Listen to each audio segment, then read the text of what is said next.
الحمدللہ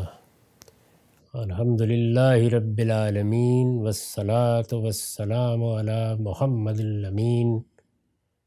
اعوذ باللہ من الشیطان الرجیم، بسم اللہ الرحمن الرحیم۔ خواتین و حضرات، ہم مشکوٰۃ المصابیح میں کتاب الصوم کا مطالعہ کر رہے ہیں۔ وعن عائشۃ قالت کان رسول اللہ صلی اللہ علیہ وسلم اذا اعتکف ادنی الی راسہ وہو فی المسجد۔ سیدہ عائشہ بیان کرتی ہیں کہ رسول اللہ صلی اللہ علیہ وسلم جب اعتکاف کرتے تھے تو اپنا سر حجرہ چونکہ ساتھ ہی تھا تو میری طرف جھکا دیتے تھے۔ ظاہر ہے کوئی کھڑکی ہوگی یا دروازہ ہوگا، وہ مسجد میں خود رہتے اور سر جھکا دیتے۔ فَأُرَجِّلُهُ تو میں کنگھی کر دیتی یا جو کچھ تھوڑی بہت صفائی کا اہتمام کرنا ہوتا تھا وہ ہو جاتا۔ وَكَانَ لَا يَدْخُلُ الْبَيْتَ إِلَّا لِحَاجَةِ الْإِنسَانِ، گھر میں بھی آ جاتے تھے اعتکاف میں لیکن کسی ناگزیر ضرورت کے لیے، یعنی اس کے سوا گھر میں نہیں آتے تھے۔ اس وقت ظاہر ہے مسجدوں میں تو رفع حاجت کی بھی کوئی صورت نہیں ہوتی تھی، تو ان سب مقاصد کے لیے باہر نکلنا ہی ہوتا تھا، لیکن فرمایا کہ اعتکاف میں اصلاً آپ کا قیام مسجد ہی میں رہتا تھا۔ اگر کبھی باہر آنا پڑے تو کسی ناگزیر ضرورت کے لیے جو انسان کو درپیش ہو جاتی ہے آپ باہر تشریف لاتے تھے۔ وعن ابن عمر ان عمر سأل النبی صلی اللہ علیہ وسلم قال كنت نظرت في الجاہلیۃ ان اعتکف لیلۃ فی المسجد الحرام قال فاوف بنظرک۔ عبداللہ بن عمر رضی اللہ عنہ کہتے ہیں کہ میرے والد عمر بن الخطاب نے رسول اللہ صلی اللہ علیہ وسلم سے پوچھا کہ میں نے جاہلیت میں نظر مانی تھی کہ میں ایک رات مسجد حرام میں اعتکاف کروں گا۔ اس طرح کی روایتیں تدبر کے بغیر نظر سے گزر جاتی ہیں۔ یہ اندازہ کیجئے کہ اعتکاف کی روایت کب سے موجود تھی اور مسجد حرام میں اعتکاف کیا جاتا تھا۔ خود سیدنا عمر نے یہ بتایا کہ جاہلیت میں انہوں نے یہ نظر مانی ہوئی تھی، کسی وجہ سے پوری نہیں کر سکے۔ قال فاوف بنظرک، تو رسول اللہ صلی اللہ علیہ وسلم نے کہا کہ اللہ کی نظر جب بھی مانی ہے اس کو پورا کرو۔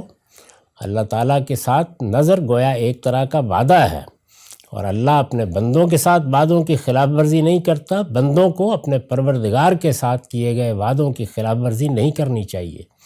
تو اس لیے نظر کے بارے میں یہی ہدایات سے معلوم ہوتا ہے کہ ماننا یہ چیز تو کوئی بہت پسندیدہ نہیں ہے، اس لیے کہ آدمی ایک بڑی ذمہ داری قبول کر بیٹھتا ہے، بعض اوقات اس میں کوتاہی ہوتی ہے، لیکن مان لی جائے، یعنی کوئی نظر آپ اپنے اوپر عائد کر لیں تو پھر اس کو پورا کرنا ضروری ہے، کیونکہ یہ اللہ کے ساتھ ایک وعدہ ہے۔ تو یہ معلوم ہوا کہ جاہلیت کے زمانے میں بھی بہت سی چیزیں اسی طرح موجود تھیں، اور یہ ابراہیمی دین کی روایت تھی۔ رسالت مآب صلی اللہ علیہ وسلم نے ان کی تطہیر کی ہے، ان کی اصلاح کی ہے، ان کی تجدید کی ہے، اور پھر ان کو اپنی تصویب سے مسلمانوں میں جاری کیا ہے۔ وعن انس قال کان النبی صلی اللہ علیہ وسلم یعتکف فی العشر الاواخر من رمضان۔ انس رضی اللہ عنہ بیان کرتے ہیں کہ نبی صلی اللہ علیہ وسلم عام طور پر آخری عشرے میں اعتکاف کرتے تھے، جیسا کہ سب روایتوں میں بیان ہو رہا ہے۔ فلم یعتکف عامن، ایک سال آپ نے اعتکاف نہیں کیا۔ بعض دوسری روایتوں سے معلوم ہوتا ہے کہ اس میں کوئی سفر درپیش تھا۔ فلما کان العام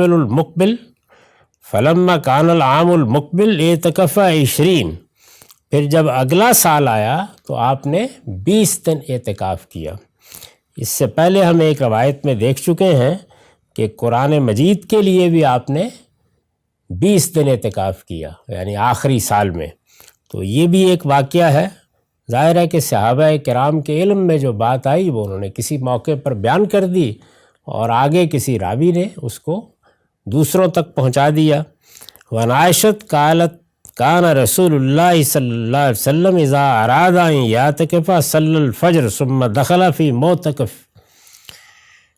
سیدہ عائشہ کہتی ہیں ام المومنین کہ رسول اللہ صلی اللہ علیہ وسلم جب اعتکاف کا ارادہ کرتے تو فجر پڑھنے کے بعد ثم دخل فی معتکفہ، پھر اس کے بعد جو اعتکاف کے لیے جگہ بنائی گئی ہوتی تھی اس میں آپ داخل ہو جاتے ہیں۔ ہمارے عام طور پر لوگ مغرب سے پہلے داخل ہوتے ہیں، لیکن روایتوں سے معلوم ہوتا ہے کہ رسالت مآب صلی اللہ علیہ وسلم فجر کے بعد بھی اعتکاف میں داخل ہوتے رہے ہیں۔